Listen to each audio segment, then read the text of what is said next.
Bonjour à toutes et à tous. Bienvenue à cet atelier qui se déroule dans le cadre des assises de l'ingénierie de l'ANCT. Je suis Edmery Nuit, chargée du déploiement territorial du programme Action Cœur de Ville. Et aujourd'hui, je vais animer cet atelier qui porte sur l'élaboration et le pilotage du projet de redynamisation des centres-villes avec Michel-François Delannoy, qui est directeur du département de l'appui des territoires à la Banque des territoires. Bonjour à tous. Donc on va commencer sans plus attendre. Donc aujourd'hui, l'objectif de cet atelier, c'était de mettre en lumière des bonnes pratiques en matière d'élaboration et de pilotage de projets de redynamisation des centres-villes, en vous présentant et en vous permettant aussi d'échanger avec des acteurs qui peuvent en fait vous accompagner au niveau des territoires pour de tels projets. Donc on a conçu aujourd'hui cet atelier en plusieurs temps. Un premier qui sera consacré à l'exposé à la présentation de chacun des intervenants qui vous exposera à partir de leur propre expérience les facteurs de réussite pour l'élaboration et le pilotage d'un projet de redynamisation. Et ensuite, on aura des séquences thématiques, intervenant par intervenant, pendant lesquelles vous pourrez poser des questions via le chat, qu'ensuite on pourra retranscrire et poser aux participants. Donc, avant de passer la parole à Michel-François Delannoy, je vous invite à répondre à un sondage très rapide pour connaître d'où vous venez, qui vous êtes, et ainsi pouvoir aussi adapter le propos qui sera tenu à vos profils. Je donne la parole à Michel-François Delannoy. Merci Edmé, donc bonjour à toutes et à tous. Merci de votre participation, puis merci aussi aux intervenants qui vont prendre le relais dans quelques instants. Donc c'est vrai que les enjeux de redynamisation sont aujourd'hui très très présents globalement dans les sujets territoriaux. Vous le savez, il y a eu bien sûr le programme Action Cœur de Ville qui, après, on va dire, la politique de la ville est venue adresser des propositions d'accompagnement aux acteurs territoriaux qui font de la redynamisation, donc là, en l'occurrence, d'un centre-ville, une priorité d'action territoriale. Et il y a eu donc autour de ce programme, on va dire aussi une approche assez nouvelle dont on peut commencer maintenant à tirer un certain nombre d'enseignements. Et puis viennent derrière d'autres programmes qui énoncent aussi cette ambition de redynamisation. On pense bien sûr à Petite Ville de demain. On peut penser aussi à Territoire d'industrie. Dans son domaine, c'est aussi de cela dont il s'agit. Et puis, plus récemment, pour les territoires de montagne, le gouvernement a décidé de lancer un programme qui accompagne aussi, notamment sur les questions de tourisme, finalement des processus qui vont nourrir ces enjeux de redynamisation. Donc il y a des premiers enseignements que l'on peut tirer, notamment des conditions ou des facteurs de réussite, donc qui peuvent être rassemblés, qui peuvent être aussi analysés et partagés dans l'élaboration, le pilotage d'un projet de redynamisation. Il n'y a pas finalement de réussite, on le sait bien, s'il n'y a pas tout un certain nombre de conditions qui sont réunies. Et donc, on vous propose dans un premier temps, dans une première séquence, eh bien, de donner tout de suite la parole à nos différents intervenants pour que, alors, à partir de quelques éléments, Edmé va les préciser, pas trop nombreux, choisis, ils puissent nous dire de leur point de vue quels sont les quelques facteurs de réussite clés dans une démarche de redynamisation d'un centre-ville. Et puis on aura une deuxième séquence, Edmé vous en parlera bien évidemment aussi, où là on fera des focales en quelque sorte sur un certain nombre de sujets plus précisément. Voilà, donc je ne souhaite par avance un atelier voilà, qui réponde à vos attentes. On sera aussi forcément un peu les maîtres et les maîtres du temps, de notre temps collectif, et donc il se peut qu'on indique aux intervenants qu'ils arrivent au terme de leur intervention pour qu'on laisse aussi du temps possible à l'échange. Et donc je m'applique à moi tout de suite cette règle d'être court, et donc je redonne la parole à NB. Oui, merci beaucoup. Avant de donner la parole à Monsieur Cohen, directeur général délégué de la SAIEM de Draguignan, qui représente aujourd'hui la Fédération des EPL. Je reviens rapidement sur les résultats du sondage du coup, que vous venez de remplir chacun. Donc aujourd'hui, on est 67% de représentants de collectivités territoriales, donc une très grande majorité, et on en est ravis, de collectivités intéressées par les thématiques de redynamisation des centres-villes. 16% de représentants des services de l'État ou d'opérateurs et 16% de membres plutôt enfin, qui ont plutôt des rôles de conseil auprès des collectivités ou des services de l'État. Donc, Monsieur Cohen, si cela vous convient, je vous Peut-être, invite à... Aîné, Oui, une petite suggestion, c'est qu'on présente aussi rapidement donc, les différents intervenants pour que les participants aient une vision d'abord un petit peu oui, générale de qui va intervenir, puis après on passe tout de suite la parole à Monsieur Cohen. Donc Monsieur oui, Cohen, il a tout à été fait. présenté. Donc, tout à fait. Monsieur Cohen, directeur général délégué de la SAIEM de Draguignan. Ensuite, on a une Véronique Tyran qui représentera l'ANA, qui est responsable quartier ancien et aménagement. Il y a également Roselyne Conan, qui est directrice de l'Agence nationale pour l'information sur le logement, l'ANIL, et Madame Guittel, qui est directrice du Conseil d'architecture, d'urbanisme et de l'environnement de l'Eure, qui représente la Fédération des CAUE. Donc, Monsieur Cohen, vous avez la parole pour nous présenter les facteurs de réussite selon vous pour l'élaboration et le pilotage d'un projet de redynamisation de centre-ville. Alors, je pense que, mais c'est peut-être évident pour tout le monde, mais il vaut mieux commencer par ça peut-être. C'est d'abord une approche globale qu'il faut avoir sur un centre-ville, puisque le centre-ville, sa particularité justement, c'est de cumuler les fonctions. Et donc, c'est de bien avoir en tête, à la fois dans le diagnostic, dans le plan d'action, et puis après sur la durée, que c'est une approche globale, même si je vais vous parler tout à l'heure de l'approche commerce que nous menons sur le centre-ville. Mais avant de focaliser sur le commerce ou l'habitat, le premier point, je pense que c'est cette approche globale et qu'il faut maintenir dans la durée, parce que je pense que finalement, l'expérience, c'est qu'il y a plein de sujets qui relèvent d'une problématique de centre-ville si on considère que le but de la redynamisation du centre-ville, c'est d'amener du flux en ville. Si comme je vais parler un peu de commerce, on va parler comme en matière de commerce, le but c'est de générer du flux et donc tout sujet, quel qu'il soit, même l'implantation de professionnels de santé, à chaque fois c'est se poser la question, est-ce qu'on peut les amener à s'approcher du centre-ville? Ça me semble être un facteur important. Et puis, alors peut-être pour l'avenir, ne pas relâcher l'effort, parce que l'expérience de Draguignan, c'est finalement qu'il y a eu beaucoup d'actions sur le centre-ville dans le passé. Pendant 10-15 ans, ça s'est un peu arrêté et le centre-ville a beaucoup souffert de cet arrêt. Finalement, c'est un effort à maintenir sur la durée. C'est une action permanente, je pense, à avoir sur le centre-ville. C'est des espaces anciens, des immeubles qui se dégradent si on ne continue pas à être attentif dans la durée. Monsieur Cohen, donc moi je retiens 3 facteurs clés dans ce que vous avez dit. Une approche globale, la durée, et puis aussi la cohérence. Donc des actions, voilà, tenir dans le temps, mais aussi en cohérence les actions les unes avec les autres. Merci. Merci. Je propose à Madame Conan, directrice de l'ANIL, de nous exposer son point de vue sur cette question.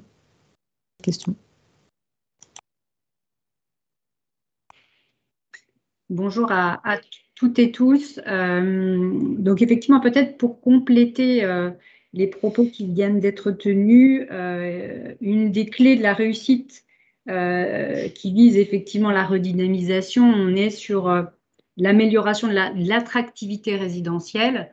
Et c'est vrai qu'il est évident qu'un projet d'ensemble est une des clés de réussite, hein, comme on évoquait déjà ce sujet-là. Et puis, ce que moi j'ai en tête, c'est qu'il y a évidemment dans ces projets de redynamisation des initiatives privées. Et pour qu'elles soient effectivement stimulées, rassurées, il est important que des dispositifs d'aide donc soient mis en place. Et ça, on les a bien identifiés. Et ce qui est important, c'est que l'accompagnement des ménages et une information complète permettent justement d'aider à dépasser donc une complexité apparente qui pourrait effectivement être identifiée et d'accompagner à franchir le pas pour tous ceux qui ont un projet intégré donc, dans ces projets de redynamisation. Merci beaucoup. Donc là, on voit un champ un petit peu différent apparaître avec toujours l'idée de l'approche globale. Si on veut atteindre, évidemment, c'est normal du point de vue de l'ANIL, donc un objectif aussi d'attractivité résidentielle, c'est votre cœur de métier d'une certaine manière. Mais on voit aussi apparaître finalement dans conditions de réussite le fait qu'il faut aussi amener ceux qui vont être privés à trouver non seulement les moyens, ce sont les aides, mais aussi un accompagnement dans la prise de décision, en quelque sorte, et dans la mise en œuvre de ces décisions. Merci beaucoup. Merci. Donc, Madame Guittel, directrice du Conseil d'architecture, d'urbanisme et de l'environnement de l'Eure. Bonjour. Alors, par rapport aux facteurs de réussite des opérations de redynamisation des centres-villes et centres-bourgs, je pense qu'il faut partir de la curiosité qu'on a tous aujourd'hui, qu'on soit élus, professionnels ou habitants, curiosité quant aux enjeux qui sont liés au changement climatique, aux enjeux de transition écologique, et puis on l'a vu avec la crise sanitaire qu'on vient de traverser. Cette curiosité, elle fait apparaître de nouveaux désirs d'habiter, de nouveaux désirs de penser les lieux de vie, et du coup les centres-villes et les centres-bourgs. Et pour que ces centres-villes et centres-bourgs répondent à ces nouvelles attentes, ces nouveaux besoins, il me semble qu'il y a besoin d'un temps de définition de la vision que peuvent avoir les élus et les professionnels du centre-ville sur lesquels ils travaillent, pour ensuite passer au plan d'action et à la mise en œuvre du projet qu'ils auront forgé. Et ce temps de la réflexion à l'action, je pense, est un facteur à la fois de réussite parce que c'est un gain de temps finalement dans toute la chaîne de production des opérations à réaliser sur ces centres-villes, d'efficience parce que c'est en ayant une stratégie globale, mais vous l'avez déjà dit, les intervenants devant moi l'ont déjà dit, et puis c'est aussi un gain en matière d'économie et de qualité. Qualité à la fois architecturale, urbaine et paysagère. Et donc, si je devais résumer les 3 facteurs clés de réussite, c'est pour moi donner envie donner envie et regarder ces centres-bourgs, ces centres-villes d'une nouvelle manière, dans la façon qu'ils ont de pouvoir offrir un nouveau cadre de vie qui répond aux attentes de nos concitoyens, révéler ce que ces centres-bourgs, le bâti de ces centres-bourgs peut apporter comme nouveau modèle d'habiter et nouveau modèle à vivre. Donc, révéler ces centres-bourgs dans leur dimension à la fois, mais aussi culturelle. Et puis ensuite, le 3e facteur, pour moi, c'est d'expérience, c'est de créer des éléments déclencheurs dans chacune des collectivités qui cherchent à redynamiser sa centralité, créer des éléments déclencheurs qui permettent de réinventer des montages d'opérations, d'avoir recours à des opérations pilotes qui réinventent la façon de produire les nouveaux logements attendus et les espaces urbains attendus, qu'ils soient privés ou publics. Merci beaucoup, Madame Guittel. On entend dans ce que vous dites aussi finalement l'appel à l'innovation, c'est-à-dire que ça n'est pas que la reproduction de ce qu'on a déjà fait qui suffira, il y a des nouveaux enjeux, vous l'avez dit, sur les questions de résilience climatique ou de place de la nature, du développement de la biodiversité. Enfin voilà, mais donc ce sont là des exemples évidemment qui sont bien présents dans les esprits. Mais sur ces sujets, peut-être comme sur d'autres, se mettre en situation aussi de déclencher des démarches innovantes, parce que les sujets auxquels on a affaire nécessitent aussi qu'on invente des réponses nouvelles. Enfin, c'est pas l'innovation pour l'innovation, c'est parce que la reproduction parfois des modalités mises en œuvre, bah, finalement, n'ont pas forcément produit les effets attendus. Merci beaucoup. Je fais juste une petite parenthèse sur ces sujets d'attractivité. Donc, il y a des enquêtes d'opinion maintenant qui commencent à être faites de manière assez ciblée sur ces sujets. Je ne vais pas en divulguer une qui va être présentée demain dans une réunion sur Cœur de Ville, mais en tout cas, il y a eu, durant ces dernières années, vraiment l'affirmation, et assez curieusement, très majoritairement dans les jeunes générations, parce qu'il y a quand même un retournement de tendance par rapport à, on va dire, aux décennies précédentes.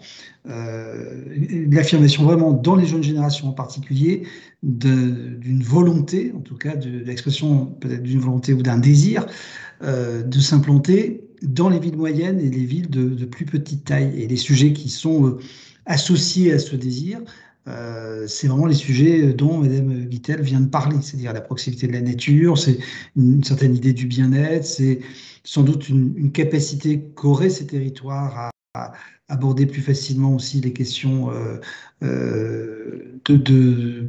par exemple, d'épisodes caniculaires. On a quand même beaucoup de mal à traiter dans les très très grandes villes. Alors voilà, je vais 3 petits points, je ne m'étends pas, mais vous dites finalement, Mme Guittel, il y a là une attractivité nouvelle qu'il faut saisir. Et donc, le facteur de réussite, ben, c'est aussi d'être en capacité de saisir cette nouvelle aspiration et cette nouvelle attractivité des territoires. Merci. Je crois qu'on a retrouvé Madame Tyran. Edmé.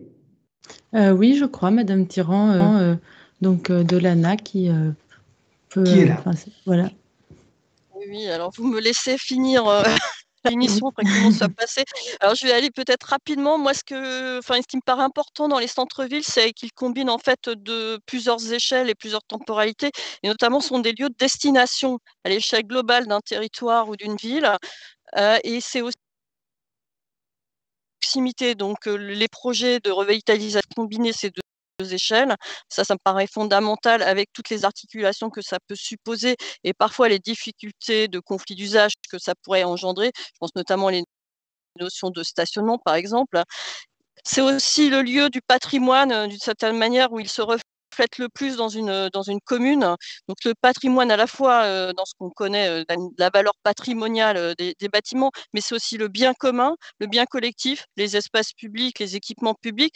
Et c'est le patrimoine en sens où il est aussi le patrimoine de ceux qui y résident et qui sont propriétaires. Et comment ces biens communs collectifs peuvent être pérennisés et durer d'une manière générale. Et effectivement, ce qui est évoqué précédemment, tout ce qui est lié à l'économie des ressources, à la sobriété foncière, sans doute y participe.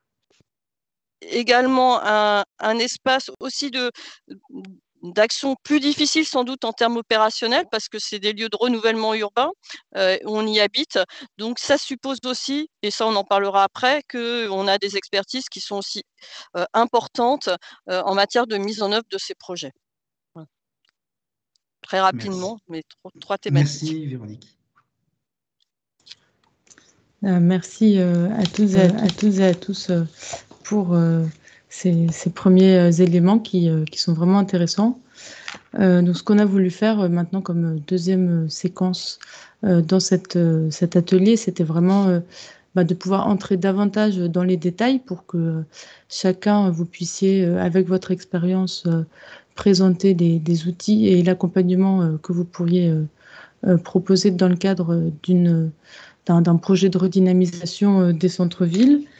Donc, je propose qu'on commence par Monsieur Cohen pour nous présenter du coup l'exemple, à partir de l'exemple de Draguignan, comment l'outil de la SAIEM de Draguignan a pu et est mobilisé pour accompagner enfin, le projet de la ville et plus particulièrement la redynamisation commerciale.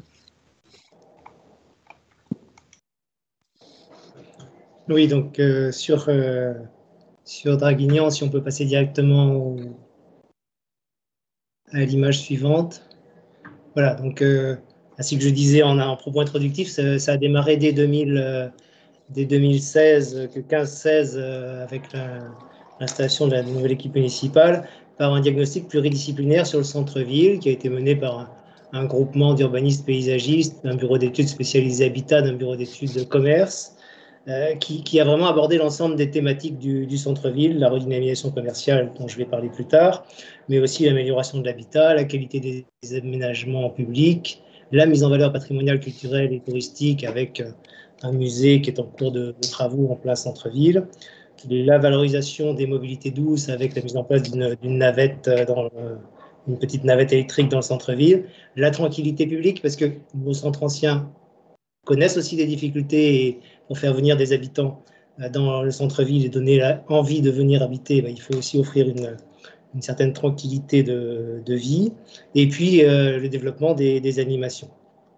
Ce diagnostic global n'a pas empêché d'avoir une grande variété d'outils opérationnels, je reviendrai un tout petit peu après, le contrat de revitalisation artisanale et commerciale que je vais vous présenter, une OPA-RU qui est en cours, et puis des outils d'ORI et de RHI qui sont en cours de développement. Et puis en projet, d'autres outils qui vont être mis en œuvre par la collectivité, une concession d'aménagement plus globale qui va permettre de traiter les îlots d'habitat dégradés notamment, une réflexion en cours sur le renforcement des règles de préservation du linéaire commercial dans le PLU après s'être rendu compte que les règles actuelles n'étaient pas assez strictes pour atteindre les objectifs de la commune. Et puis, on est en train de travailler sur la création d'un outil foncière commerce avec la Banque des territoires pour amplifier et développer le portage commercial. La SAIEM, dans ce contexte, elle accompagne effectivement la ville sur une grande partie de ces thématiques. Alors, la partie développement commerce avec donc, ce contrat de revitalisation artisanale et commerciale, contrat de 8 ans qui a été signé avec la ville début 2018, qui a pour objectif de restructurer, d'acheter et de restructurer 2500 m² de commerce dans le centre-ville. Nous intervenons également sur l'habitat ancien, avec un marché d'animation d'OPA-RU, contenant une opération d'ORI. Alors sur ce marché d'animation d'OPA-RU, nous sommes en co-traitance avec Citémétrie, qui est même le mandataire de l'équipe, et avec le Creuset Méditerranée. La SEM est une... Bon, je n'ai pas présenté la SEM en introduction. La SEM est une petite structure, puisque nous sommes une SEM communale pour la commune de Draguignan, avec quelques autres communes également actionnaires. Et donc, nous n'avons pas toutes les compétences en interne. L'avantage d'une SEM, qui est une société anonyme, c'est que nous avons pu répondre à cet appel d'offres de marché d'animation d'OPA-RU en co-traitance avec de l'ingénierie privée.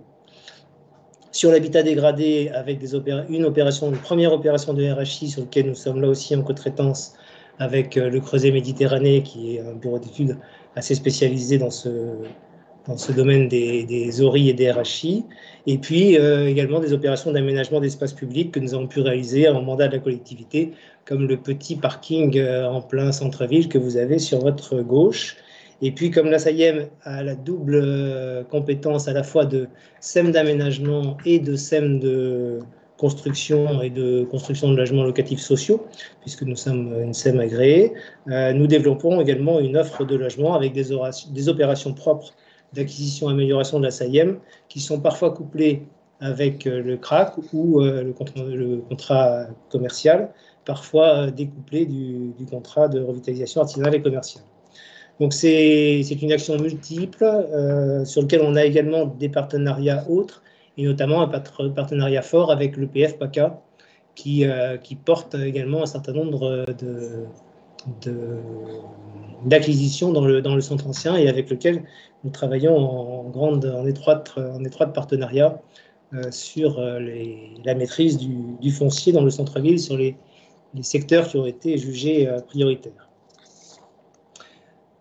Pour ce qui concerne, pour entrer plus spécifiquement sur la redynamisation commerciale, qui est le sujet principal, sur le slide suivant, Donc ce contrat de revitalisation artisanale et commerciale, qui consiste donc avec comme objectif pour la SEM d'acquérir et de rénover, de restructurer, de remettre sur le marché 2500 m² de commerce, la ville s'est focalisée vraiment sur le périmètre d'intervention prioritaire qui est le périmètre des rues commerçantes numéro 1. Le but, c'est vraiment de redynamiser et de maintenir et de favoriser ce qui est le périmètre des rues principales commerçantes d'aujourd'hui, qui est en bleu sur ce plan et qui correspond d'ailleurs aussi au secteur sur lequel se situe un grand nombre d'équipements publics majeurs. Donc on s'est vraiment focalisé sur ce périmètre sur lequel il y avait déjà des rues en difficulté, et donc le diagnostic a consisté à dire que c'est là-dessus qu'il fallait mettre le maximum de moyens. Ça ne veut pas dire qu'à l'extérieur de ce périmètre, il n'y a pas d'autres types d'actions. Il y a d'anciennes rues commerçantes qui sont un peu à l'extérieur, sur lesquelles la ville achète des locaux. Ça, c'est une action spécifique de la ville pour favoriser l'implantation d'artistes, d'artisans d'art sur des rues dont on considère qu'effectivement, elles ne feront plus partie du circuit commerçant numéro 1. Et donc là, c'est des actions sur lesquelles il n'y a pas une rentabilité économique, et donc c'est des actions qui sont menées directement par la ville de Draguignan. Cette redynamisation commerciale, sur la diapo suivante, elle a démarré par le réaménagement des espaces publics majeurs de la ville de Draguignan. Là, c'est la ville qui les a menés en direct, en maîtrise d'ouvrage propre. La SEM n'est pas intervenue là-dessus. Et elle a rénové les 2 espaces publics majeurs du centre-ville, le boulevard Clémenceau, qui est sur votre gauche de la diapo, et la place du marché, qui est sur votre droite. Rénovation qui avait pour but de limiter la place de la voiture, puisque la place du marché a été piétonnisée et le boulevard Clémenceau a été fortement en prise de la voiture, fortement réduite. Ça a eu un impact très fort parce que, pour prendre un jargon un peu commercial, pour inciter les clients ou les habitants à venir dans le centre-ville, il fallait d'abord rénover ce qui en constitue la vitrine, c'est-à-dire ce boulevard Clémenceau. Comme dans un commerce, on commence par rénover la vitrine pour inciter les clients à rentrer. Maintenant qu'on est rentré dans la vitrine, il faut aussi qu'à l'intérieur, l'offre soit au niveau et soit renouvelée. C'est le volet d'activité, c'est le volet suivant de l'animation. Mais effectivement, ça a commencé avec le réaménagement des espaces publics majeurs. La relance commerciale à l'intérieur, sur la diapo suivante, elle a démarré avec la relance de l'offre de restauration. Il y a eu 2 actions fortes de la ville et de la SEM. Une transformation d'une ancienne halle marchande sur la place du marché qui a été transformée, qui était partiellement désaffectée, qui a été transformée en brasserie au bureau. C'est l'image que vous avez en haut à gauche. Et la préemption d'un fonds de commerce, puis l'acquisition des murs de 2 commerces mitoyens, dont le premier, pour implanter une grande brasserie, la brasserie de Saint-Pierre, dans une rue piétonne qui était en difficulté et qui a donné un coup d'accélérateur à la redynamisation de cette rue. Et puis des actions des commerçants qui ont permis aussi de développer et de rajeunir l'offre de bar-restauration sur la ville. C'était vraiment un élément important. Draguignan souffrait de la concurrence. On est à 30 km du bord de mer avec son offre importante dans ce domaine. Et donc, il fallait donner envie aux Dracénois de revenir en centre-ville. C'est une première étape qui a très très bien fonctionné. Et de la même façon que ce que disait tout à l'heure sur le fait qu'il y avait besoin d'une action privée et d'une action publique, dans le domaine commercial, c'est bien évident. La réussite commerciale, elle porte aussi sur la volonté des commerçants de s'impliquer, d'investir et de faire réussir ce projet. La deuxième étape de cette relance de l'équipement commercial, sur la diapo suivante, et c'était le premier objectif qui nous reste à atteindre sur le contrat de revitalisation artisanale et commerciale, c'était développer l'offre d'équipement de la personne.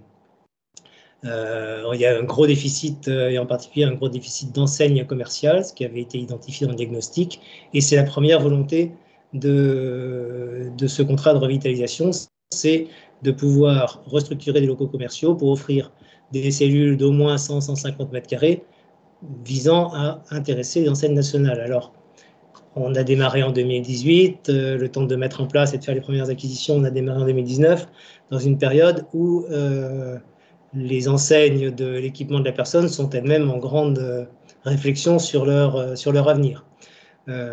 Donc, ce n'est pas gagné encore de les faire venir en centre-ville. On est donc en train de... On a maîtrisé trois cellules importantes entre 150 et 250 mètres carrés sur lesquelles on va lancer les appels à projets dans les semaines qui viennent. Avec une réflexion en cours qu'on n'a pas encore menée à son terme, mais sur laquelle on est en train de travailler, sur la nécessité de la mise en place d'une déclaration d'utilité publique ciblée sur certains locaux stratégiques. Pour le moment, nous sommes intervenus avec des négociations amiables et des préemptions de fonds de commerce ou de murs commerciaux. Il y avait la volonté, il y a toujours la volonté dans le cadre de ce contrat de revitalisation d'aller vers une maîtrise foncière, y compris par déclaration d'utilité publique, pour certains locaux stratégiques qui parfois restent vacants parce que les propriétaires ne s'en occupent pas, ou parce que parfois pour restructurer deux locaux quand on en a acquis un premier, il faut effectivement, si on n'arrive pas à trouver d'accord amiable, envisager des actions plus volontaires. C'est un peu complexe parce que le droit de l'expropriation n'est pas tout à fait adapté à ce genre de démarche un peu particulière. Donc, on est en train de travailler sur le sujet. En tout cas, c'est une action qui est en cours de réussite sur la ville de Draguignan. Le contrat de revitalisation artisanale et commerciale, malheureusement, n'existe plus dans le droit puisqu'il avait été créé à titre provisoire dans le code de l'urbanisme et que cette expérimentation n'a pas été renouvelée. C'est un outil pourtant qui est effectivement intéressant, qui s'apparente en fait à une concession d'aménagement finalement sans en avoir le nom. Merci Monsieur Cohen pour cette intervention très intéressante. Donc, on a bien eu ici un exemple d'outil d'économie mixte. Je propose à Madame Acosta, qui est chargée de mission ingénierie territoriale et outre-mer à la Fédération des EPL, de nous présenter très rapidement les autres outils qui seraient mobilisables pour accompagner des projets de redynamisation. Bonjour à tous. Effectivement, la Fédération des EPL représente l'ensemble des acteurs de l'économie mixte qui sont, comme vous venez de voir actuellement, une SEM, qui est une société où sont mélangés des capitaux publics et des capitaux privés. C'est la forme la plus ancienne et la plus répandue des EPL. Elles sont appréciées des collectivités par leur polyvalence et elles peuvent agir dans plusieurs domaines.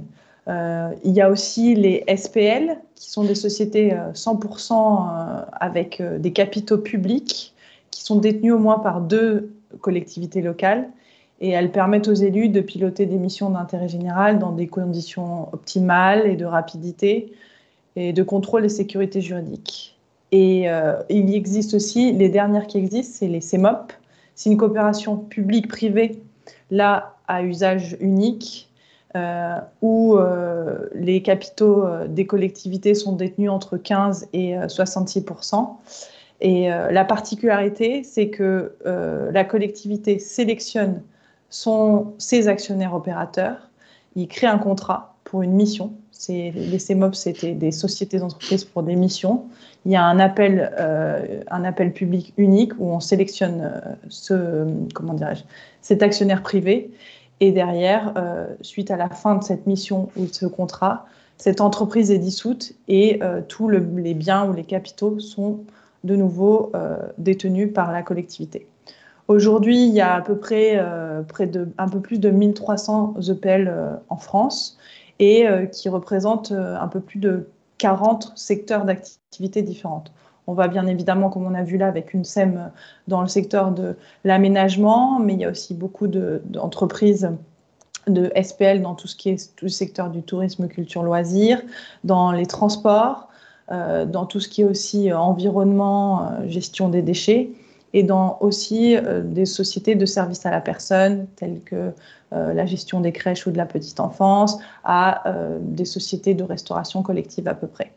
Donc voilà ce qui représente un peu le secteur de l'économie mixte. Et c'est en fait la particularité des entreprises publiques qu'elles agissent au cœur du développement urbain ou rural du territoire en conciliant à la fois satisfaction de l'intérêt général et les atouts d'une entreprise parce que ce sont des entreprises régies de droit privé. Voilà. Merci beaucoup. Très rapidement, on va passer à des questions que vous avez posées par le chat. Deux questions qui sont assez proches. La première, donc, qui concerne le réaménagement, concernant le réaménagement des espaces publics et la réduction de la place de la voiture. Quelle réaction il y a eu de la part des commerçants et des habitants? Comment avez-vous pu convaincre? Ce qui rejoint une question voilà, aussi sur la place des habitants plus largement dans le design du projet. Voilà, très rapidement, parce qu'on est assez pressé par le temps, malheureusement. Sur l'exemple de Draguignan, il n'y a pas eu de difficulté majeure pour convaincre ni les commerçants ni les habitants sur ces actions. Si vous revisualisez la photo du boulevard Clémenceau, qui est vraiment en plein cœur du centre-ville et qui avait l'image urbaine d'un boulevard périphérique à grande circulation, il n'y a pas eu de grosses difficultés de la ville pour convaincre qu'il y avait nécessité de réduire la place de la voiture et de faire la place aux piétons, et les réactions après coup sont encore meilleures. La plus grosse difficulté, c'est la phase de travaux. Là, effectivement, il y a quelques grincements dedans, mais dans les deux cas, la réussite était là. Merci beaucoup. Peut-être un petit point qui est intéressant de souligner dans la présentation qui vient d'être faite par M. Cohen de Draguignan. Dans sa présentation, M. Cohen a commencé par évoquer le projet, en lien d'ailleurs avec son intervention du début. Et je pense que c'est très important pour tous ceux qui nous écoutent. Bien sûr, vient le moment où on se pose la question des outils. Donc, est-ce qu'il faut créer une SEM? Est-ce qu'il faut créer une CEMOP, pour reprendre ce qu'évoquait Caroline tout à l'heure? Voilà, donc tout ça, ce sont des outils, mais ça n'est jamais l'outil qui fait le projet. Et donc, le choix de l'outil, d'économie mixte ou pas, la structuration foncière et à quelle échelle, enfin bref, toutes ces questions qui sont soulevées aussi après l'intervention de M. Cohen. Je pense que c'est vraiment important de se dire que, je crois que vraiment aujourd'hui, sur l'ensemble des territoires, il y a de la ressource pour accompagner les collectivités lorsque elles ont établi leur projet et qu'elles se posent la question de la meilleure structuration des outils pour mettre en œuvre les actions. Aujourd'hui, via la NCT, via les moyens de la Banque des territoires, enfin peu importe. Mais en tout cas, il y a de la ressource aujourd'hui pour accompagner les décideurs locaux sur le choix de l'outil, parce que c'est quand même évidemment très très important. Mais voilà, si on prend un marteau pour mettre une vis, il y a un problème. Donc l'outil vient vraiment, la question de l'outil vient une fois qu'on est bien au point, bien au clair sur la nature des interventions, à quel endroit, dans quel rythme, à quelle échelle, pour faire quoi. Voilà, et ça, c'est toutes ces phases préalables qui sont complètement déterminantes. Et on voit, nous qui accompagnons aussi pas mal de projets, que quand ces phases-là, elles ont été un peu faites rapidement, ou que les acteurs considèrent que voilà, c'est fait, qu'ils n'ont pas ces questions à préciser, qu'elles savent, mais que ça n'est pas tout à fait le cas, alors on perd du temps, parce qu'à ce moment-là, on va tout de suite sur des questions d'outillage et on doit refaire le chemin arrière pour savoir finalement de quoi avons-nous besoin comme type d'outil.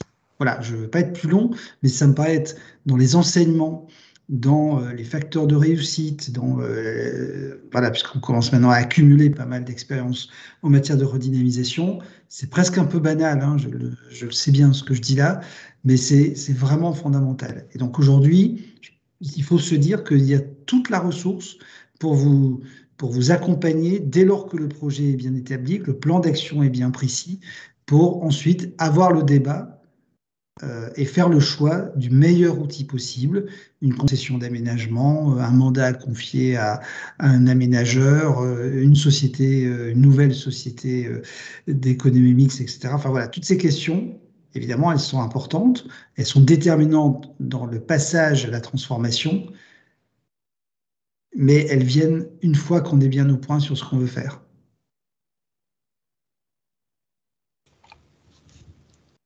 Oui, tout à fait. Donc, malheureusement, il y a quelques questions qui restent. Ce que je propose à M. Cohen, c'est qu'on apporte des réponses à ces questions plutôt par écrit pour qu'on puisse passer à la suite des zooms thématiques, puisque donc, ce que... Oui, peut-être juste, parce que j'en ai vu une qui était sur l'offre en matière de manager de centre-ville. C'est vrai que si je peux compléter un tout petit peu mon propos.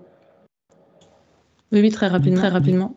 Oui, juste en quelques mots, effectivement, je n'ai pas précisé que dans le cadre du contrat de revitalisation artisanale et commerciale, on a été amené à la SEM à recruter un profil un petit peu différent, effectivement, une manager de centre-ville, sur un profil un peu différent des responsables d'opération habituels des SEM, puisque on est assez vite allé au-delà même de nos missions d'acquisition, restructuration des locaux, vers une approche plus globale, effectivement, de l'offre aux commerçants du centre-ville. Donc on a bien cette logique d'un manager qui a une vision globale du centre-ville et qui agit pas seulement pour commercialiser les parcelles acquis, les locaux acquis et restructurés par la SEM, mais pour favoriser l'implantation des commerçants volontaires sur l'ensemble du centre-ville. C'est vraiment une approche là aussi globale, avec cette nécessité d'avoir ce manager de centre-ville.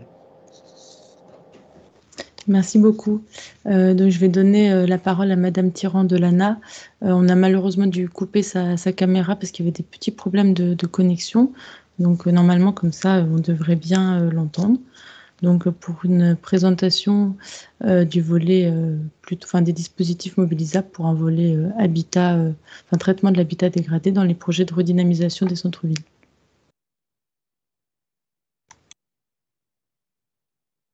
Oui, bonjour, désolée pour la caméra, j'ai un petit problème de connexion.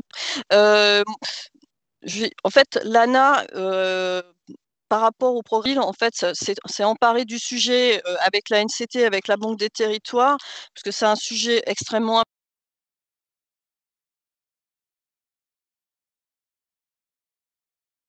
et ça a été un effet levier très important, comme le démontre, aujourd'hui, au bout de 3 ans, on arrive à des éléments finalement qui nous sont prouvés par les investissements financiers qu'on peut avoir, c'est-à-dire les subventions qu'on peut donner.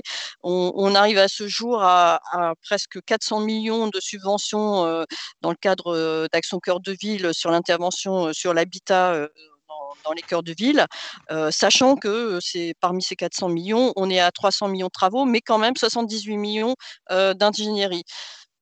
L'intérêt du dispositif tel qu'il a pu être mis en place, c'est cette conjonction de forces vives qu'on a sur l'ingénierie qui a permis de fonder l'ensemble des projets. On l'a vu dans la présentation précédente.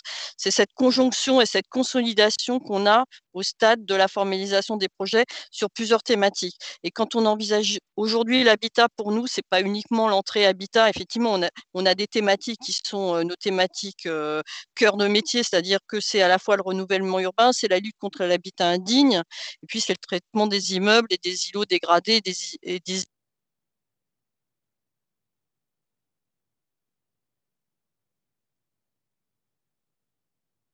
Non. Edmé, on a perdu. On m'entend encore là? De nouveau, mais peut-être, on vous entend avec quelques problèmes. Je suis vraiment désolée. Je ne sais pas pourquoi ça ne fonctionne pas. Et puis, également, avoir des dispositifs expérimentaux. Peut-être qu'on peut passer, alors pas la diapo suivante, mais celle d'après. Excusez-moi.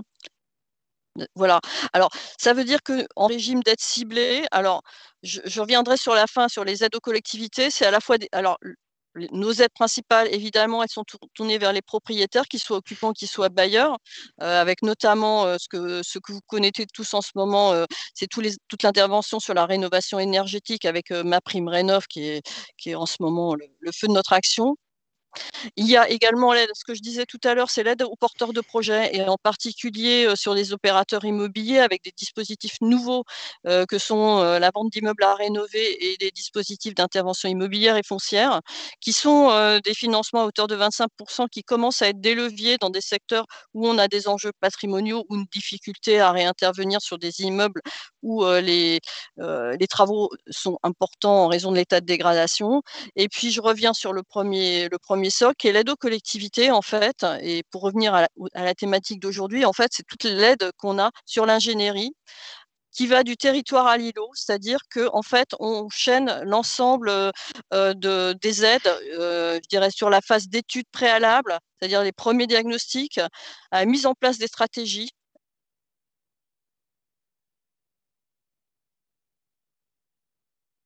Ah. Donc, on nous dit qu'on a perdu. Ah non, alors madame. On a aussi perdu madame Acosta. Oui, bon. On a surtout perdu madame Thiran. Je suis revenue là, peut-être. Ah oui, oui. Excusez-moi. Bon, je suis vraiment désolée.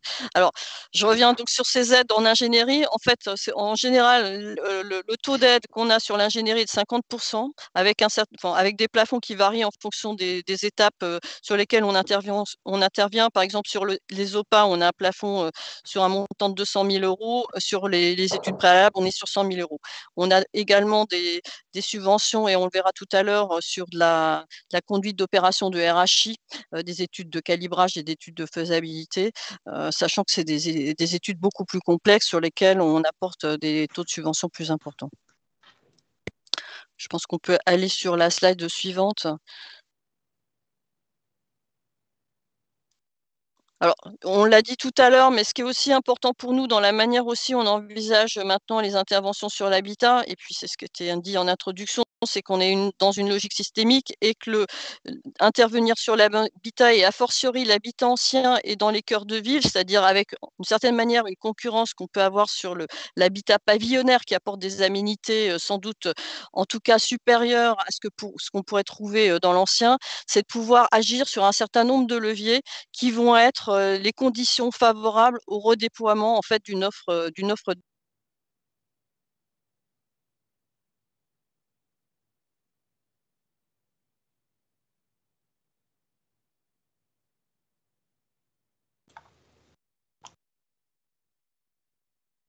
Bon, là, on a à nouveau perdu madame. À nouveau, je ne sais pas où j'étais arrêtée du coup. Ce sont également des enjeux sociaux, donc c'est la lutte contre l'habitat indigne et le maintien de population et d'enjeux de mixité sociale, auxquels correspondent notamment les dispositifs sur la VIR et la DIF qui conditionnent en fait des produits de sortie sur des conditions de ressources des occupants futurs. Voilà. Des enjeux urbains, puisqu'on est aussi dans des tissus existants, donc de morphologie urbaine contrainte, de savoir comment on arrive à retrouver de la lumière, à retrouver de la végétalisation sur les cœurs d'îlots. C'est également en connexion toute l'offre de proximité qu'on peut avoir, et en particulier les équipements, les écoles et les crèches. C'est-à-dire quand on vient s'installer dans un logement, on regarde également quelle est l'offre d'équipement. Des enjeux économiques, c'est le maintien de l'activité économique, c'est le bassin d'emploi, c'est le bassin d'habitat. Et puis, c'est tout le lien qu'on peut avoir avec les entreprises de la construction et dans les phases de travail qu'on peut avoir sur les opérations, par exemple, programmées d'amélioration de l'habitat. On a ce lien avec les entreprises existantes du territoire et des filières existantes. Enfin, c'est des enjeux à la fois environnementaux et sociétaux. Donc, c'est la sobriété foncière et énergétique, c'est l'économie des ressources et la biodiversité, on l'a évoqué tout à l'heure en introduction. Et puis, c'est des enjeux sociétaux. En particulier, le Covid l'a bien montré, c'est qu'en fait, il y a aussi des changements d'usage dans le logement. C'est des questions de flexibilité, de réversibilité, de mutualisation. Et c'est un véritable enjeu sur l'habitat ancien et l'habitat existant. C'est sans doute des sujets sur lesquels on va devoir travailler, et c'est des sujets sur lesquels on a par exemple des dispositifs expérimentaux. On a un dispositif expérimental, par exemple, sur les copropriétés, sur entre guillemets, une copropriété qui a un commerce vide au rez-de-chaussée, c'est de pouvoir le capter d'une certaine manière dans la copropriété et en faire un local commun de la copropriété. Donc là, par exemple, on a déployé un dispositif expérimental. L'objectif étant bien sûr de répondre à ces nouveaux enjeux sociétaux. Je pense qu'on peut passer sur la suite. Comme je disais en introduction, à l'ANA, on est vraiment conscient de l'importance de la généralité tout au long du projet, dans sa définition, dans la définition du cadre stratégique par les élus et ensuite le cadre opérationnel et dans sa phase plus opérationnelle et dans ce chaînage qu'on peut avoir dans la mobilisation qu'on a de l'ensemble des acteurs publics et privés au moment de la constitution et du suivi du projet. Effectivement, l'intervention de ces opérateurs qu'on peut voir dans le bleu, là, c'est à la fois de l'assistance à maîtrise d'ouvrage sur lequel on apporte des financements, de l'expertise technique, de l'expertise opérationnelle, c'est de la maîtrise d'œuvres urbaines et sociales dans ce qui est l'accompagnement au relogement, et puis c'est l'intervention d'opérateurs publics, parapublics, qui sont extrêmement importants. On l'a vu là avec un EPL, on va le revoir là puisque je vais présenter un exemple sur Château-Thierry où intervient la CEDA. C'est aussi les EPF, ça a été évoqué tout à l'heure. C'est pouvoir mobiliser l'ensemble de cette chaîne publique et privée pour pouvoir consolider l'ensemble des actions qu'on peut faire. On peut passer à la slide suivante. Oui. Donc, alors là, il va falloir que vous accélériez un petit peu. Ah, bon, je vais aller vite alors. Oui, parce qu'il y a d'autres exemple. intervenants après, vous le savez, et puis Je vais on veut me laisser un petit dépêcher. peu de temps aux échanges. Alors peut-être passer la suivante du coup. Comme ça, je vais aller assez vite. En fait, ce que je voulais vous montrer là, alors peut-être je vais aller très vite puisque on est à la fois à nouveau sur une problématique de renouvellement urbain, mais quand même avec une entrée habitat extrêmement forte, donc sur Château-Thierry. L'intervention sur son cœur de ville. En fait, c'est une commune qui avait connu une baisse de population, une baisse démographique pendant des années, donc avec une très forte paupérisation de son centre-ville, une très forte dégradation de ses logements et de son habitat et de ses immeubles. Avec, à l'inverse, récemment, étant relativement proche de Paris et desservi directement par la SNCF, en fait, un mouvement un peu à la hausse sur les dernières années, mais qui a un renforcement également de l'investissement, entre guillemets, des marchands de sommeil sur le territoire du cœur de ville. Faisant que progressivement la dégradation des immeubles est de pire en pire, et évidemment en parallèle avec cette paupérisation de population, une disparition de commerces, bon, qui sont le fait d'une logique naturelle des commerces, mais cela dit qui est aussi liée à la paupérisation de la population et des ruptures de linéaires commerciaux. Donc on rejoint un peu les objectifs. Donc ça, c'est un constat qu'avait fait la ville de Château-Thierry avant même le dispositif Action Cœur de Ville, qui l'avait conduit en fait à contractualiser avec la CEDA une concession d'aménagement qui avait à intervenir sur 4 thématiques, donc avec une entrée très forte sur les îlots dégradés, on le verra tout à l'heure, il y a une intervention sur 17 îlots dégradés, donc c'est une intervention très forte sur les îlots dégradés, donc sur l'habitat, et c'est une intervention très forte également sur le commerce et puis sur les espaces publics. C'est toutes les conditions qui vont faire que progressivement et stratégiquement, le cœur de ville de Château-Thierry va pouvoir remonter la pente. Je pense qu'on peut aller sur la slide suivante. Donc ça, c'est le périmètre d'intervention. On voit qu'il est relativement large. C'est une problématique principalement sur un grand linéaire commercial. Et on voit qu'on est sur une intervention assez importante et ciblée sur 17 îlots, dont aujourd'hui 10 îlots actifs et qui ont été vraiment choisis par la CEDA d'une manière totalement stratégique, notamment pour provoquer par masse des effets leviers et des effets de visibilité. Ce que permet l'intervention d'un opérateur du type SEM qui intervient à la fois sur les acquisitions foncières et puis sur des stratégies opérationnelles d'aménagement par portion, notamment dans ce cœur de ville. Donc là, on voit qu'aujourd'hui, on est... Excusez-moi, on est dans une concession d'aménagement. Alors absolument, on est sur une concession d'aménagement. Là, on est vraiment dans un cadre de concession. Voilà, ce qui est quand même la modalité, enfin une des modalités les plus lourdes.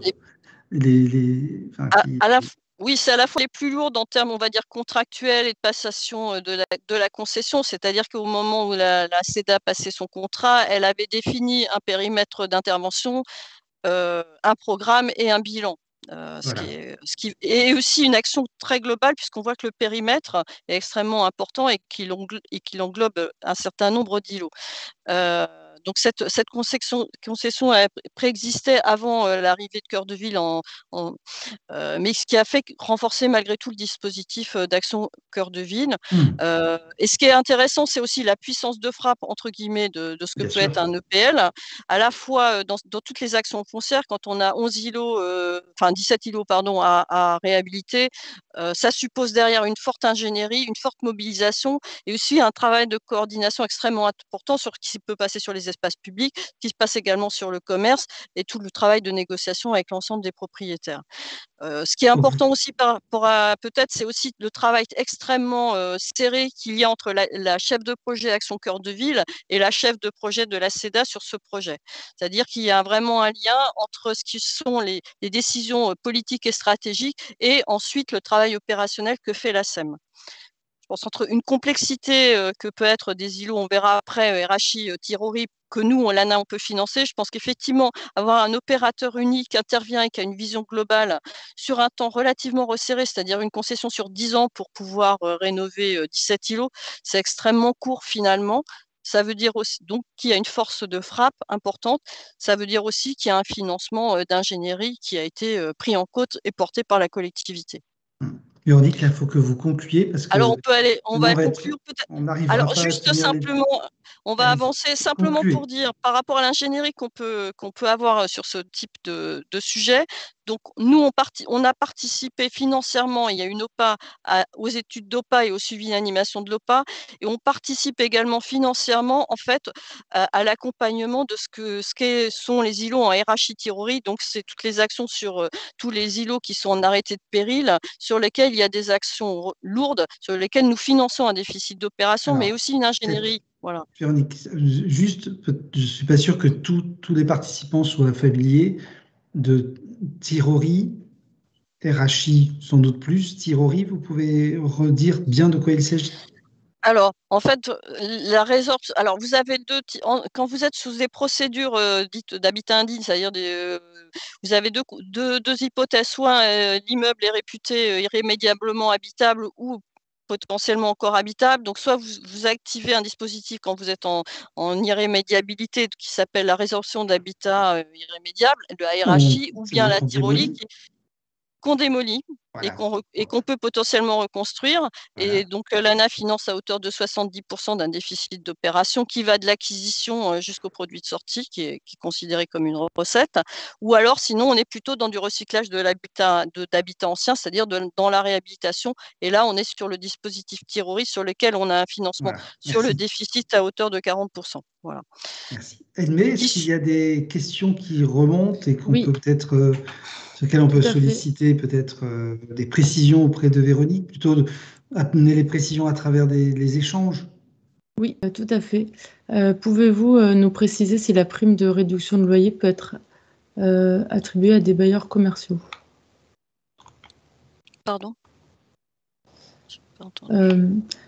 La question portait sur la prime de réduction de loyer et est-ce qu'elle peut être attribuée à des bailleurs commerciaux?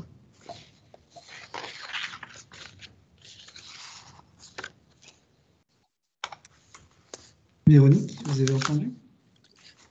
Sinon, on fera des réponses. On intervient. Non, mais nous, l'ANA n'intervient que sur le logement.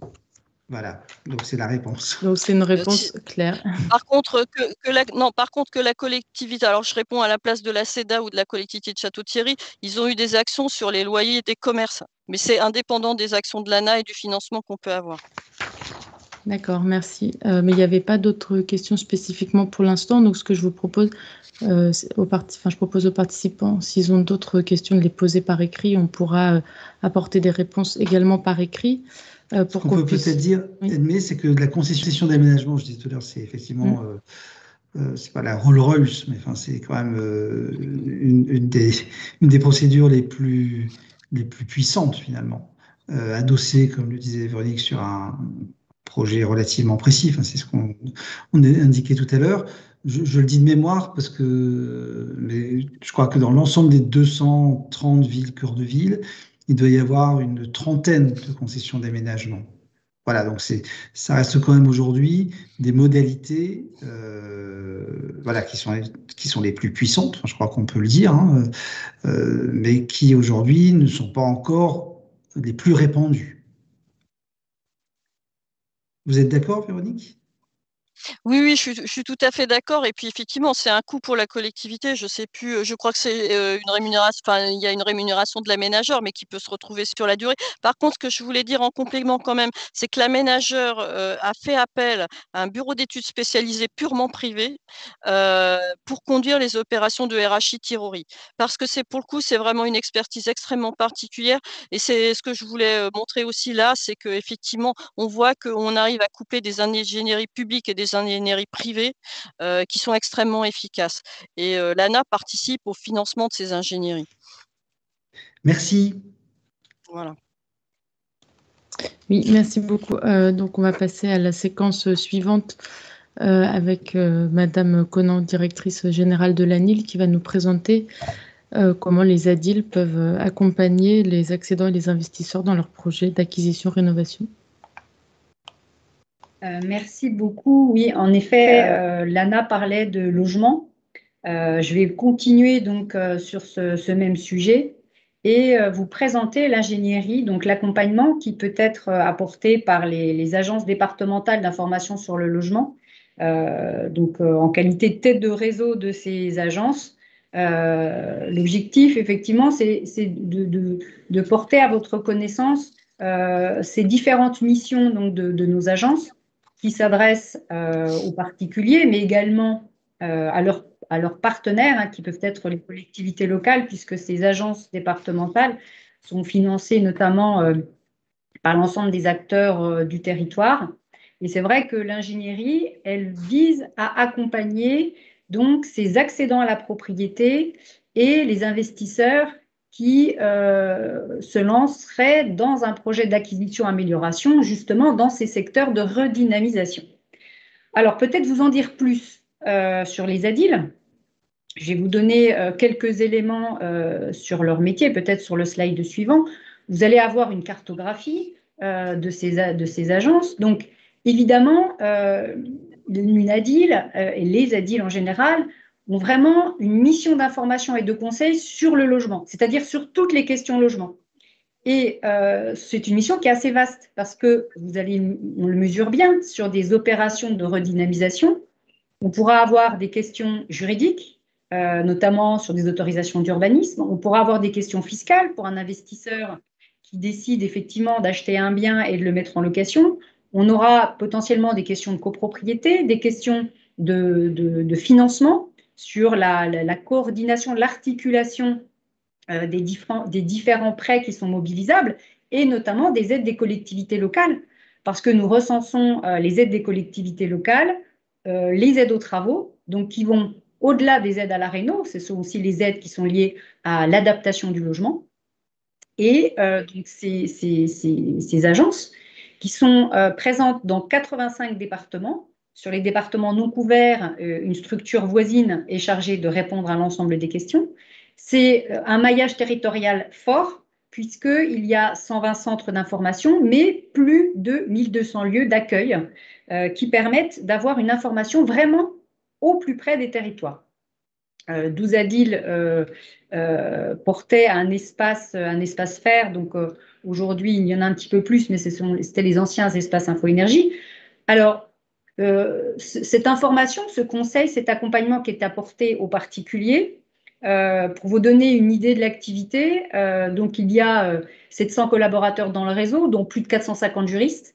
Ils vont dispenser, alors en 2020, donc il y a eu 875 000 consultations. Et donc ces consultations, elles sont faites en direction à la fois des locataires, des bailleurs, des candidats à l'accession, des personnes qui sont hébergées, voilà. Donc, et bien évidemment de leurs partenaires, c'est-à-dire de tous les acteurs du territoire qui vont faire appel à l'expertise des ADIL.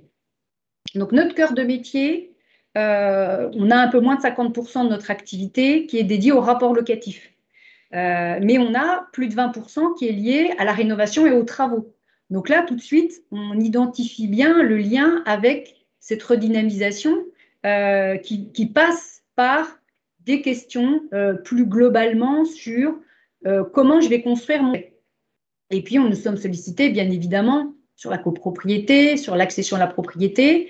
Et on parlait avec l'ANA des questions d'habitat indigne. Et c'est vrai que les sujets de l'habitat dégradé nous mobilisent également, puisque nous avons notamment des plateformes, donc des lignes uniques, hein, 0806, 706, 806, sur l'habitat indigne.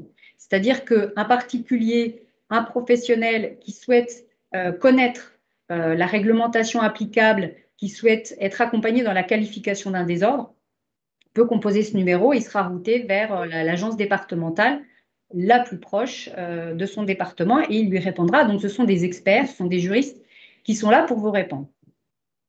Donc, si on en revient effectivement à notre question d'ingénierie territoriale, sur le slide suivant, on verra que l'ADIL, par cette mission d'information et de conseil, elle se positionne effectivement comme un acteur départemental qui va s'adresser à tous les habitants du territoire. Et comme je le disais, mais pas que aux habitants du territoire, elle va s'adresser aussi aux collectivités territoriales, elle va s'adresser aux professionnels plus globalement, qui pourront questionner et faire appel à cette expertise.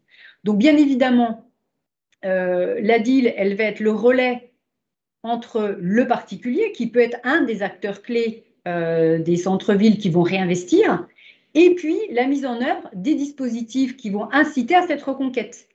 Donc par des conseils qui sont individualisés, par le relais d'information des politiques publiques qui sont mis en place par les grands acteurs, les ADIL vont porter à connaissance des dispositifs de défiscalisation, des dispositifs des aides de l'ANA, la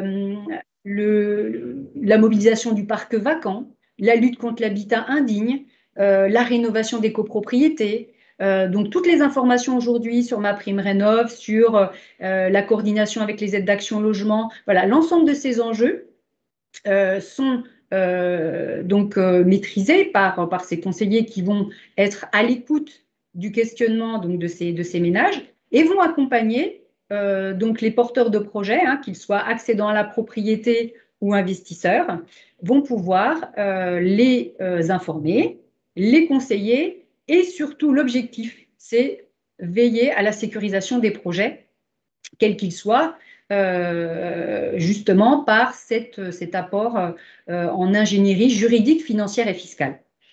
Alors, si on va un petit peu plus dans le détail de cette ingénierie territoriale, on peut passer effectivement à la diapositive suivante. L'objectif, c'est d'accompagner pour cette ingénierie, pour accompagner les particuliers pour franchir le pas. Franchir le pas de l'achat, franchir le pas de la rénovation, franchir le pas de l'investissement. C'est-à-dire que nous ne sommes pas là pour imposer une décision à un particulier qui aura un projet. Nous sommes là pour éclairer. C'est-à-dire que l'objectif, c'est que le candidat à l'accession à la propriété ou le candidat à l'investissement, il puisse prendre sa décision de manière éclairée. C'est-à-dire en connaissant le dispositif fiscal, en connaissant les enjeux juridiques, en connaissant les contraintes d'urbanisme, en connaissant les démarches ou les acteurs à mobiliser. Un opérateur, un notaire, voilà, tous les acteurs qui peuvent être effectivement mobilisables. Donc évidemment, le dénominateur des projets de redynamisation des centres-villes, c'est à la fois la captation et la réhabilitation du parc vacant. Donc les ADIL sont associés justement à cette politique de mobilisation du parc vacant, hein, justement en lien étroit avec leur collectivité locale. Il est évident qu'il peut y avoir des actions qui sont menées, par exemple, en direction des bailleurs, qui sont identifiés justement par un travail d'étude et d'examen de certains fichiers de données, qui permettent d'identifier les logements qui sont vacants et justement éclairer ces propriétaires sur comment est-ce que je pourrais le remettre en location. Quels sont les avantages, quelles sont les aides, est-ce qu'il faut faire des travaux, de quel niveau de subvention je pourrais bénéficier, et puis quels sont les enjeux d'établir un contrat de location avec un dispositif de Normandie ou autre. Et il y a également donc l'accompagnement du passage à l'acte pour ceux qui vont accéder à la propriété. Donc, c'est aussi comprendre qu'est-ce que je peux mobiliser, est-ce que je peux bénéficier d'un prêt à taux zéro, quelle est la quotité de travaux, quel type de travaux je peux faire, est-ce que je peux le combiner avec un autre prêt, sur quelle durée, les enjeux de droit de la famille, puisque un projet d'accession à la propriété, il y a potentiellement des questions de droit de la famille, il y a potentiellement des questions d'urbanisme, il y a des travaux intérieurs, extérieurs, de l'isolation, etc. Et puis, bien évidemment, le cœur de métier, c'est aussi le sujet sur le financement, hein, puisque, comme je l'expliquais tout à l'heure, il est important, la prise de décision, c'est-à-dire si l'opération n'est pas financée, évidemment, on ne peut pas prendre de décision. Donc, c'est vrai que ces maîtres d'ouvrage privés, il faut les orienter, il faut les conseiller pour les inscrire justement dans ce processus de requalification des logements. Et dans le cadre de l'ensemble des politiques publiques qui sont à impulser. Donc, si j'en reviens et que je redétaille effectivement quels sont ces moyens de cette ingénierie, c'est-à-dire que les ADIL, elles vont mettre à disposition donc une ingénierie juridique et financière gratuite, ça qu'il faut noter. C'est-à-dire que le particulier peut nous solliciter, il n'aura pas de frais, il n'y a pas d'enjeu financier en allant voir son agence départementale. Le conseil, il sera neutre, il sera voilà, détaché de tout intérêt sur le projet. Et bien évidemment, cet accompagnement, cette information va permettre d'éclairer donc la prise de décision. Et puis, comme je l'expliquais aussi tout à l'heure, l'objectif, c'est vraiment sécuriser les projets. Veiller à ce que le taux d'effort soit supportable, bien informé sur les différents enjeux de l'accession à la propriété ou de l'investissement. Hein. Devenir copropriétaire implique un paiement de charges de copropriété, ce n'est pas forcément évident pour un profane. Et puis, cette mission d'information et d'ingénierie, elle se réalise grâce à des outils de calcul, des simulateurs, qui permettent justement de faire des simulations pour un accédant, pour un investisseur, qui permettent d'avoir une visibilité à long terme sur l'opération. Et c'est vrai que localement, j'ai donné quelques exemples, là, vous pouvez effectivement l'identifier dans le petit encart, où localement, les ADIL mènent des politiques en lien avec leur collectivité locale. Je citerai effectivement la DIL 35 d'Ille-et-Vilaine, qui va combiner à la fois une expertise juridique et l'expertise rénovation énergétique de la collectivité. Et puis sur certains départements, notamment dans le Nord et en Vendée, où systématiquement le ménage qui souhaiterait effectivement mobiliser un bail réel solidaire sont orientés vers la DIL qui va leur expliciter comment ça se passe, quels sont les enjeux, comment ça va se dérouler dans le temps et tous les aspects que l'on a vus ensemble en détail. Donc, pour synthétiser tous mes propos, il faut garder à l'esprit que ces agences sont à la disposition des ménages, mais également des collectivités locales. Elles maîtrisent ces dispositifs juridiques, fiscaux et financiers.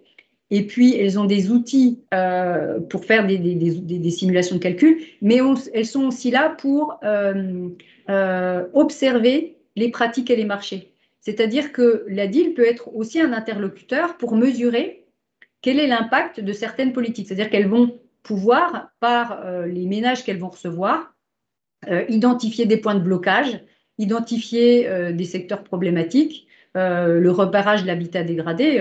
Notre réseau fait partie effectivement justement du maillage des acteurs qui interviennent sur ce sujet. Et c'est vrai que la redynamisation, elle passe aussi par la résorption de cet habitat dégradé.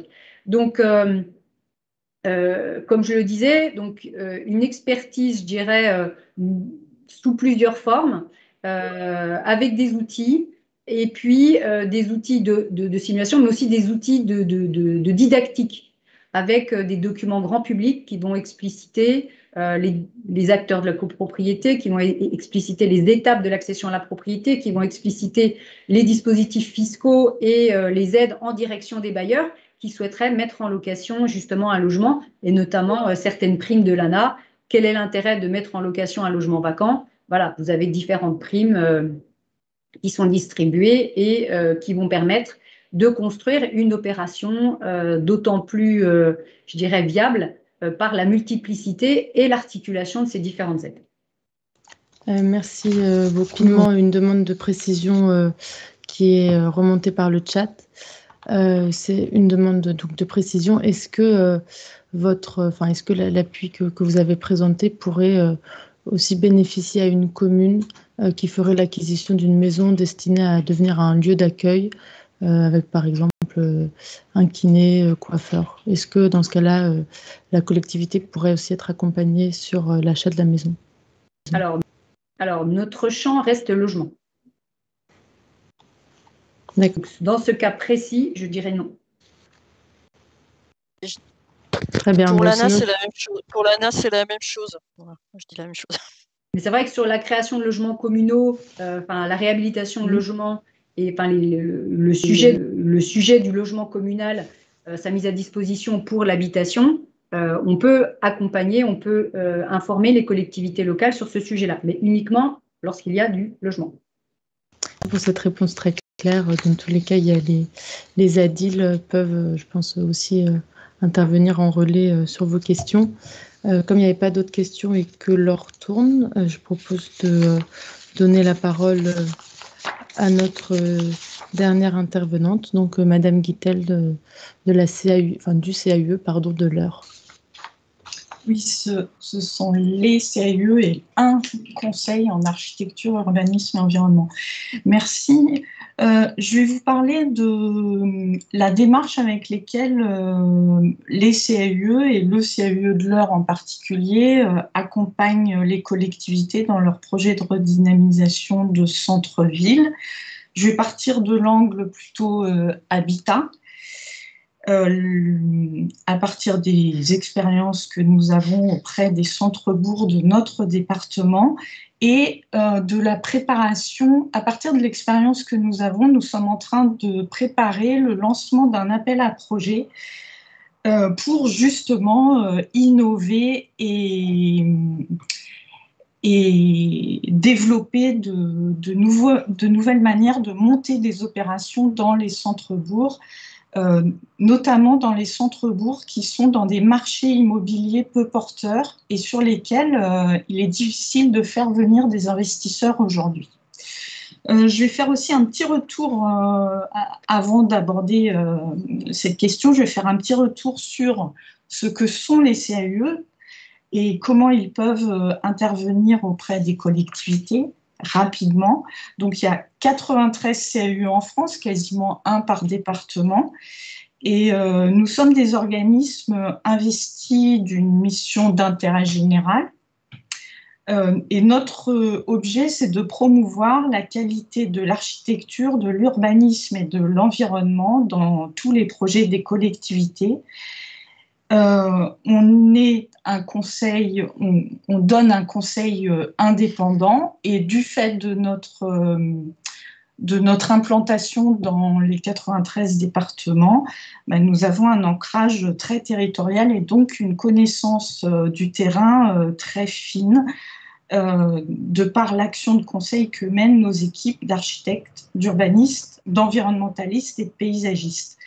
Comme je l'ai dit au tout début pour présenter les facteurs clés de réussite d'une opération de redynamisation de centre-bourg, il nous semble que c'est une expertise transversale qui est à la fois technique, parce qu'il y a vraiment, on l'a vu au travers des interventions de l'ANA, des EPL et de l'ADIL, qui a une dimension technique très importante, et nous, on y associe une dimension culturelle pour définir un projet de redynamisation de centre-bourg avec les élus. Et donc, on s'appuie, nous, spécifiquement, sur 3 piliers. L'architecture, parce que c'est une expression de la culture territoriale et que c'est le moyen de concevoir des lieux qui associent, qui concilient les usages attendus et puis des concepts esthétiques. On s'appuie sur l'urbanisme, c'est-à-dire qu'on pense l'organisation de l'ensemble du bourg, l'aménagement des espaces publics et dans un esprit de partage de ces espaces. Et puis on s'appuie sur le volet, le pilier environnemental, pour mettre en relation ce qui est demandé aujourd'hui, c'est-à-dire la ville et la nature et l'usage de la ville avec, la proximité de l'espace naturel et de l'environnement.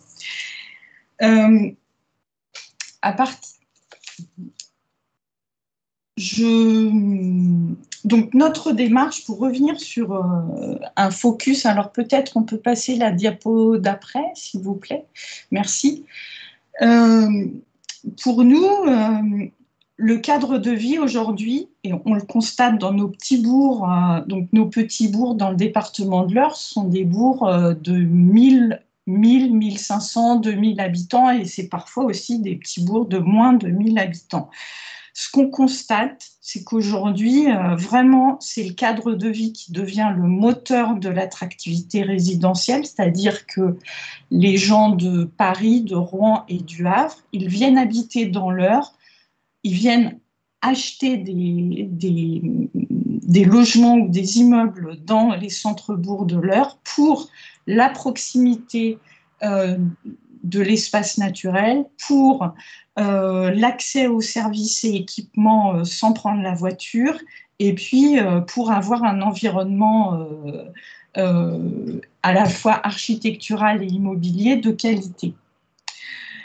Donc, et nous, alors aujourd'hui, le problème, c'est que ces centres-bourgs, ils ont une qualité immobilière urbaine et paysagère, mais qui s'est souvent carencée, qui s'est dégradée au fil du temps parce que les logements ne répondent plus à la demande actuelle.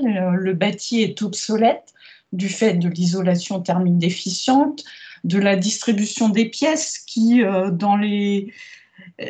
correspondent plus aux usages d'un logement d'aujourd'hui,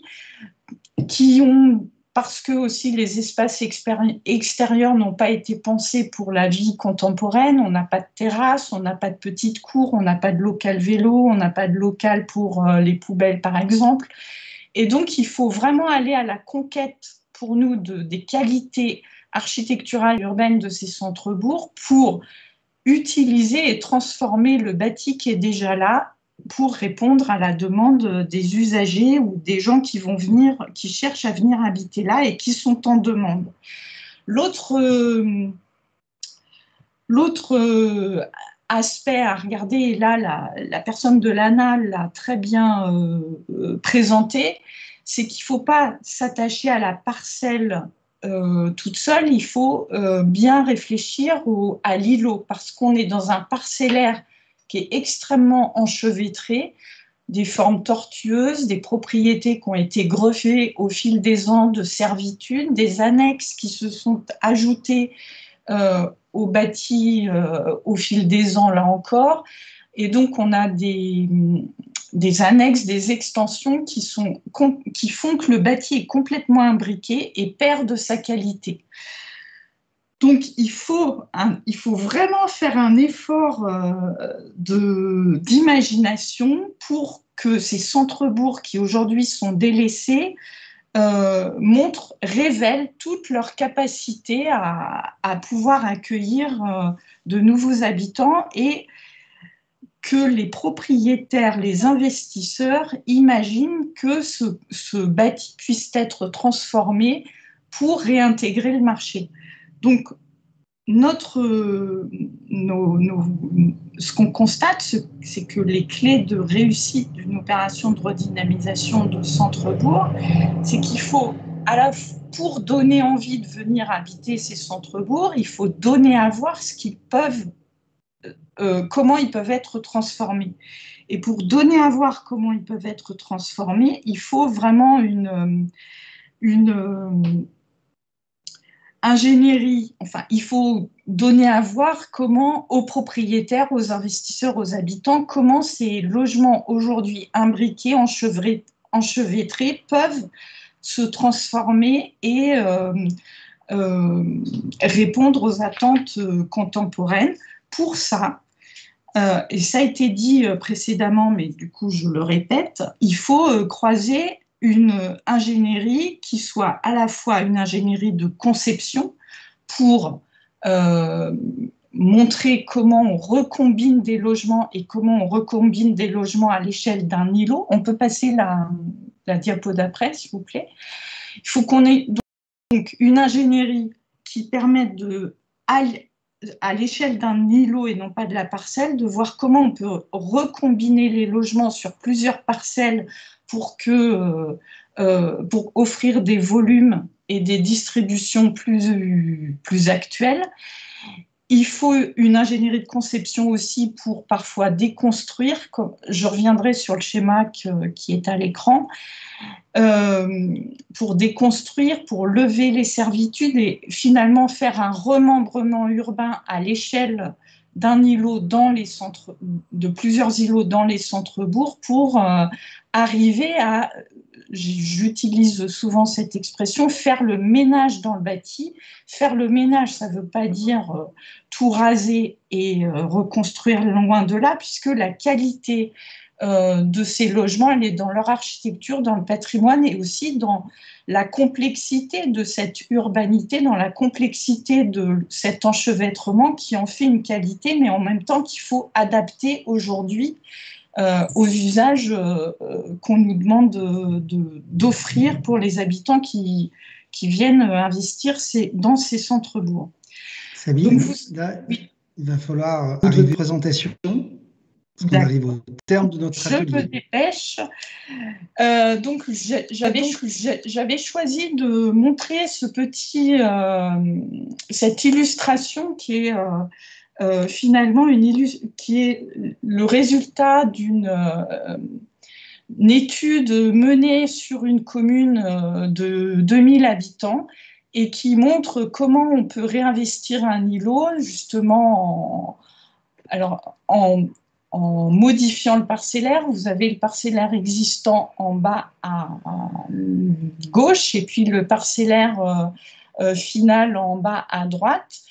Et puis, vous avez au milieu, en bas, l'îlot dans sa forme originelle. Et puis, après examen et travail entre élus, propriétaires et habitants, comment l'îlot se redessine après l'intervention de cette ingénierie à la fois juridique, architecturale et puis de montage d'opérations. C'est là où je voulais en venir en disant que dans ces centres-bourgs ruraux, la difficulté, c'est de faire venir des investisseurs parce que l'équilibre d'opération, il est difficile et la rentabilité d'une opération, elle est difficile à atteindre.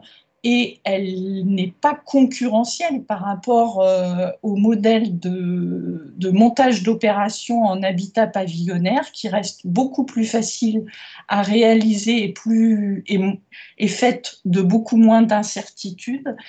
Et donc, on se dit, enfin, notre expérience et l'innovation sur laquelle on invite à travailler avec nos partenaires, c'est d'avoir des opérations qui permettent de réinventer des montages économiques qui permettent de concurrencer la construction en habitat pavillonnaire et qui permettent finalement de répondre aux spécificités de ce bâti qui demande à reconcevoir complètement le logement sur plusieurs parcelles et qui demande du coup à associer différents propriétaires dans un montage d'opération, qui demande à intégrer tout ce qui est de l'ordre du ménage architectural et juridique et qui puisse aussi correspondre à la capacité des ménages, budgétaire des ménages. Et donc là, on se dit qu'il y a besoin de donner un coup de pouce financier pour pouvoir faire venir des investisseurs, mais qu'il y a aussi inventer des nouveaux modèles de montage d'opérations du type, par exemple, société coopérative d'intérêt collectif qui associe différents partenaires de la chaîne de construction dans une même société coopérative. Enfin, c'est un exemple, mais on voit que c'est dans ce type de montage, enfin, en tout cas, qu'il faut renouveler les montages d'opérations pour s'adapter au marché, pour l'instant détendu, de ces petites centralités. Merci pour l'effort de concision finale et votre appel à l'innovation, voilà, sur laquelle on va peut-être conclure. Donc, je ne sais pas, Edmé, si tu souhaites rassembler quelques éléments, mais on arrive là au terme de notre atelier. Donc, c'est évidemment frustrant, mais c'est l'exercice qui le veut. 1h30 sur un sujet aussi vaste que celui de la redynamisation des centres-villes. Ceci étant, je pense qu'avec les interventions, on a pu utilement utiliser, entre guillemets, l'expérience des uns et des autres. D'abord pour essayer très rapidement de partager avec tous les participants ce qu'on a appelé les facteurs de réussite. Et là, vous avez eu des points de vue à la fois convergents, mais aussi complémentaires, je crois, utiles quand on travaille, qu'on se met au travail sur ces questions de redynamisation. Et puis, à travers les différentes focales, on a eu donc des approches qui, avec le développement économique et commercial, avec le traitement plus particulier de l'habitat ancien.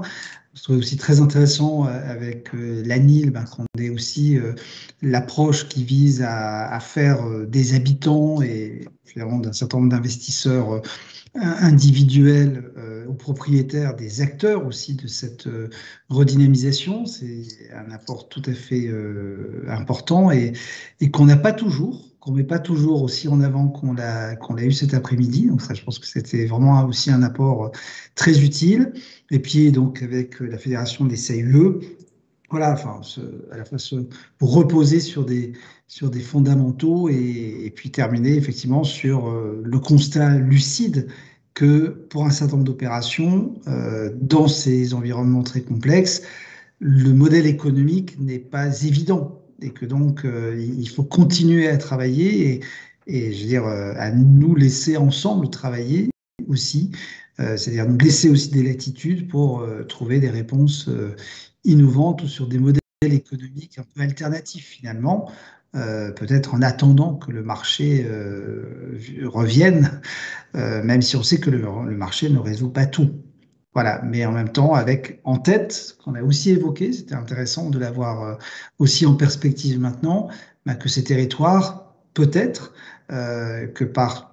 pour tout un certain nombre de raisons qu'on a évoquées tout au début, retrouvant une certaine attractivité ou devenant à nouveau des territoires désirables, eh bien, vont aussi finalement, par l'afflux ou l'intérêt qu'ils vont susciter, l'afflux d'intérêt ou l'intérêt qu'ils vont susciter, peut-être aussi nous permettre justement d'aller vers ces nouveaux modèles ou de retrouver un marché plus dynamique.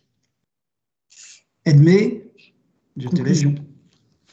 Oui, tout à fait. D'abord, je voulais vraiment vous remercier tous, l'ensemble des participants, mais aussi l'ensemble des intervenants à cet atelier qui nous ont, comme vous venez de le dire, permis d'avoir un certain nombre de points de vue complémentaires. Et donc, à la fois vous remercie, puis vous aussi, Michel François, pour la co-animation sur cet atelier. Comme vous l'avez dit, 1h30, c'est court pour parler de redynamisation de centre-ville. Bon, ça permet déjà de poser quelques jalons. Donc, pour conclure, je voulais juste peut-être rappeler quelques points qu'on a évoqués en introduction, quand on parlait des facteurs de réussite, qui sont des points qui sont souvent revenus dans les échanges quand on préparait et voilà, qui pourront aussi vous permettre d'appréhender ces problématiques. D'abord, on aura bien souligné que le tout projet de redynamisation est par nécessité transversale. Plusieurs intervenants ont vraiment souligné le fait que les stratégies étaient souvent globales, ou même quand on parlait de redynamisation commerciale, ça répond à d'autres problématiques. C'est aussi le cas sur les stratégies d'habitat. Et tout ça rend de toute façon assez nécessaire un moment vraiment de définition du projet en vraiment faisant un état des lieux des ressources au niveau local qui existent, tant des ressources vraiment territoriales que des outils ou des services, des opérateurs, des associations qui peuvent accompagner dans la définition d'un projet. Et pour finir, voilà ce que vous évoquiez aussi en conclusion, Michel François, sur le fait que l'élaboration d'un projet de redynamisation, c'est aussi un moment qui permet de réfléchir et de créer des nouveaux modèles de développement des territoires pour permettre aux habitants de bien vivre ces territoires. Voilà, merci à tous pour votre participation et bonne fin de journée. Caroline proposait qu'on mette les mails oui, tout à fait. des intervenants dans le chat pour que si les participants souhaitent pouvoir continuer à correspondre ou avoir des réponses à des questions qu'ils n'ont pas encore posées ou des précisions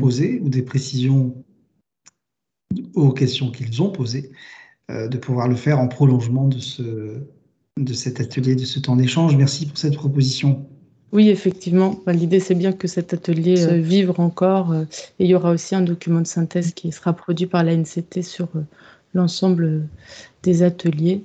L'idée, c'est de poser aujourd'hui des jalons pour accompagner les communes, les collectivités, les services et tous les acteurs liés à ces thématiques sur du long terme, évidemment. Merci. Et encore une suite d'après-midi à chacun. À bientôt. Au revoir. Au revoir. Au revoir.